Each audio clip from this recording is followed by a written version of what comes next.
But explain the vibe. So now we've had two blind guys singing, walking past us. But that normally only happens in the first class. Now explain the third class. Because the third class, the difference is the composition of the chairs, man. They are all on the wall side.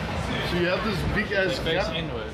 Yeah, the inwards in the walls, like one here, one on the right, one on the left. So you got this long ass path where you can walk, man.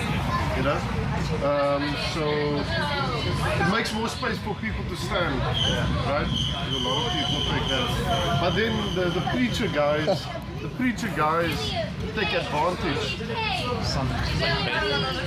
preacher guys take advantage from that, so then they act like this is their den. This is where they're gonna preach. But they scream at you. They like, bruh, you wanna see hardcore preaching? What do you mean they scream at you? Like, dude, the guy will just be like talking about how lost the world is. Dude, let me tell you something. They like hectic sweating and they like, you don't know what they say. And if you make the mistake of having your earphones in, that's when they'll come right up to you. And so you're going to hell. You're going to hell! But you know what? It's funny? like, you know what was funny? the devil has you by the music. Now what's happening, man? Now, Is it those same blind guys? No, it's like, it's normally some colored dude. But I mean, there's always blind dudes going there. You know what I mean? Yeah. So what I'm saying is, there was during the week there was a conflict between two preachers. They were in the same carriage, right? Oh, and they were both. Look at my goodness. The thing is, man, I know how to handle these people. Just put on earphones, fuck them, man. I was just told don't put on. But then they come at you, dude. I've had it where they shout at me. Yeah. It's like, what are you doing, man? Look, at the end of the day, those dudes, you a regular trained guy. So they said, okay, they can't get the word through you, so fuck you. You know what I mean? You're a demon guy, you're a demon guy. So what I'm saying is, there were two guys that were competing against each other. And the one was louder than the other one. So then they started to battle with their Bibles. Oh, your Bible is not the right one, my Bible is the right one. They're not preaching the same religion. Man, I don't know, my earphones were on.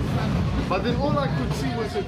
And then the congregation got upset and said, no, guys, this is not the right way to go. Oh, for those listening, he said congregation with inverted commas on his fingers. Yeah, like the people on the long side in the train are the congregation. Yet we're not giving we're just making like we... But you must remember that they aren't looking for money. Yeah, the preachers aren't looking for money. You must they just want to tell you stuff. Dude, look at the end of the day. They just want someone to listen to it. You must understand their background. Some of them come from rehab. Some of gangsterism. So some of the gangsterism, and so some of them are coming like out of gangsterism and stuff like that, and who haven't been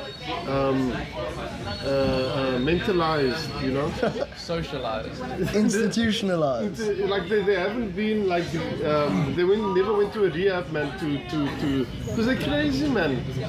You know what I mean? But then where did they get all the Jesus stuff? Like they always hold a Bible in their hand. Yeah. And like normally when you go to that's the pathway. Look at it. To any successful stuff, there's always like a religious text involved. Like 12 the steps. thing is that the only thing that can get them going to life because they fucked up so badly is the Bible. You know, that's the last resort. You know? Like for me, like that's where it kind of has a good aspect to it because it can get people they get so hyped on it. They get so hyped on it because it changed their life, and so they wanna. Now they think they're a prophet.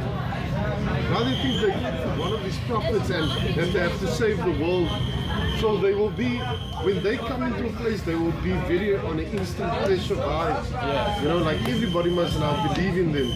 Because it's their story. And it's like, and they were so successful. Even the one guy said, why are you stealing my sheep? And then the congregation was like, what the fuck? But he's sheep. He's the shepherd. So how these guys come across, you know, is that he's stupid. Like we all go to hell. They always do. I once had a crazy experience with that same thing. Was when there was one guy who was dik gesê. He was so drunk. He was preaching. No.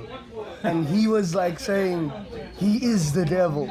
And they started battling on the train. It was at night time as well.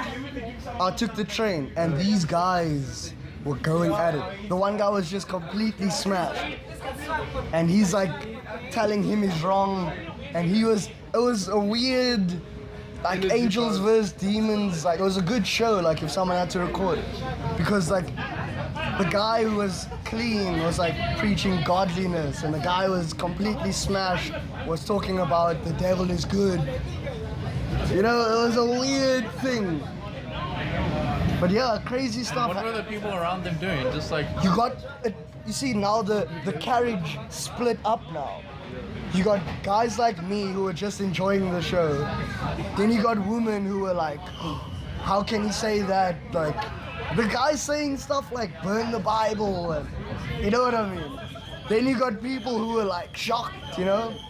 And then you got people who were just laughing at what he was saying. So it was like this mixed crowd of, but it was very intense. And I was talking to like this other chick, and you know, she was making these comments about like, yeah, just let us be, you know? And she was like kind of siding with the drunk guy. Yeah. Very weird, man. Yeah. No, because the thing is like too much pressure on like religion, and that is much worse. It's like it's much worse than a drunk guy. Because a drunk guy, you know, he's in his space. He's in his space. He's friendly. He's joking. sometimes. But alcohol makes you aggressive. It does. You know, compared to weed. But you know what? Do you know what a heckler is? That guy was a heckler. Yeah. And the pastor dude didn't know how to handle it. A heckler is basically if you doing stand-up comedy. It's a troll. Yeah, and then you got a troll in the crowd who says, ah, fuck you, you're not funny. That's a heckler. Someone who's, they just there to troll you. They're just there to break your confidence. Oh. And a good comedian knows how to handle a heckler. This preacher guy or pastor he went completely extreme. Yeah. Instead of, you know, letting the guy have his say and continue to preach. And preach in love, you know how it's supposed to be. He bought into the heckler, and that's what happens with a troll. If you give them energy, you're just giving them fuel To just destroy you. And that's what happened. Also this is a fun story that happened on that day, was that there was this guy who got onto the train at like Paro or something with this massive like a stock of these planks. Okay, he was obviously taking it's building materials he was taking somewhere. So he had like 5 of these massive planks on the train. And you know what's funny?